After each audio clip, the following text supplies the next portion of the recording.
A number when increased by 18% gives 236. Find the number கேட்குறாங்கப்பா.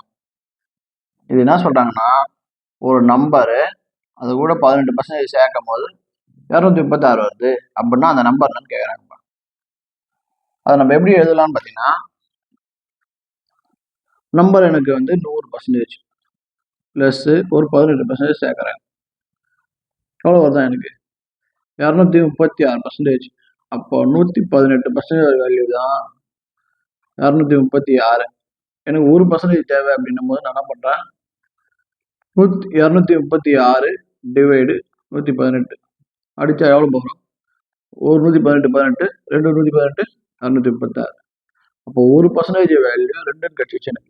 எனக்கு 100% value find the number கேட்குறேன். அப்போ into 100, 1 into 100 100. இப்போ 2 into 100 200. அந்த number என்னப்பா 200பா.